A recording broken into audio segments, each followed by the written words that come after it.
Yeah.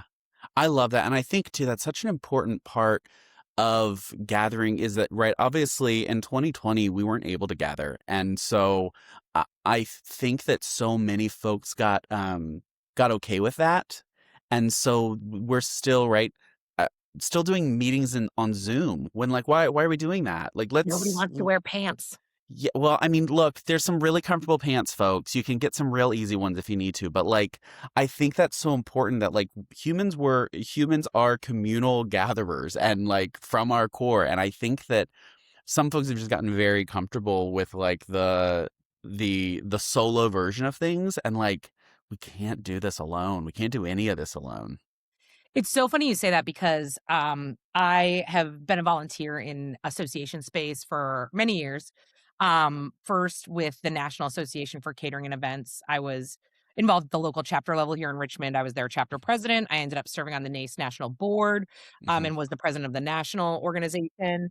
I've rolled off my role with them, but now I'm on the local board of, or the state board of the ARA, which is the American Rental Association. Hmm.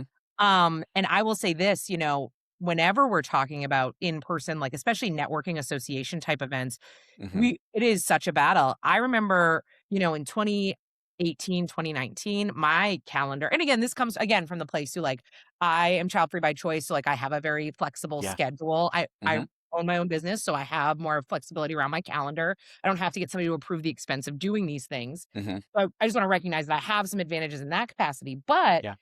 I remember in 2018, 2019, I mean, it was 3, 4 events. So it was like, man, like, Hmm. what am I going to vote off like, what's getting the axe this I week? can't do it all, right? Right. And listen, I've got plenty of bandwidth. I am an extrovert, shocker. Like, I've got plenty of energy to give to go out and chat with some people.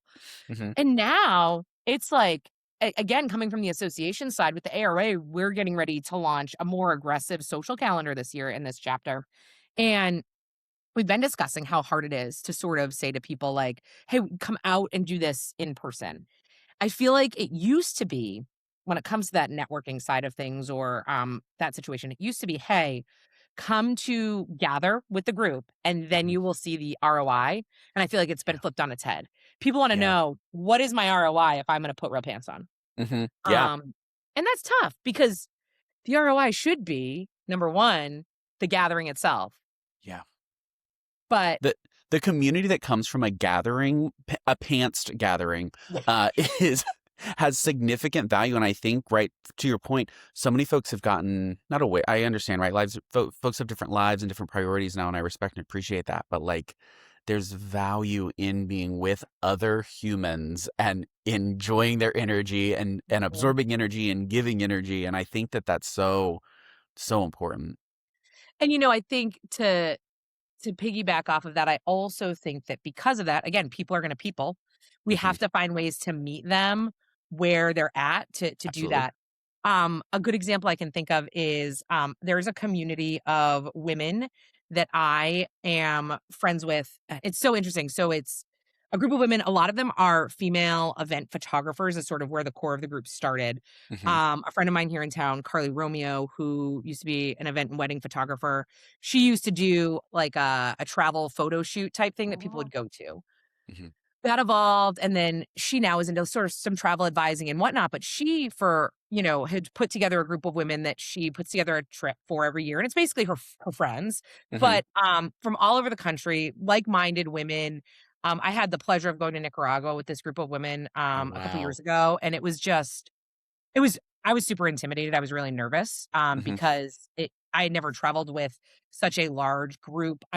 These are a lot of women who are I don't wanna generalize, but many of us are used to being in charge, so Yeah. there's some great, wonderful release of not being in charge, but also, like, that's a shift to make in a group. Mm-hmm. But Who you anyway, talking to? Who you talking to? so the interesting thing, though, is that in order to maintain these trips happen maybe once every year or 2 years, but one of the things that Carly does to maintain that sense of community, right, because we've gotta meet people where they're at, people are gonna people, is, she uses a service called Letter Loop. Ooh. And this is just like a, "Hey, this is cool and I saw it." It's not a plug. Um, Not but sponsored. not sponsored. But, what it is it's an email newsletter and they send it out and they say, "Hey, here's this letter loop, and you set the frequency, and it's got some like suggested questions, or you can suggest a question, Mhm. and then everybody just reply. Like basically, you fill out the Google form, and then it puts it all into an email and it sends it out to the group. Oh, that's fun.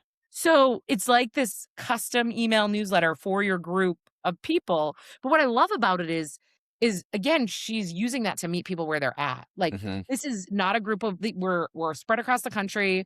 Not all of us know each other because there have been different trips over time that people have gone on that people haven't. Mhm. So it's like you're not going to get all these people on like a Friday night Zoom Yeah. hangout. But if you wanna keep that sense of community, right, that sense of gathering so Yeah. that when people do get together, they're already on the same page or they know what's going on. It's a great tool.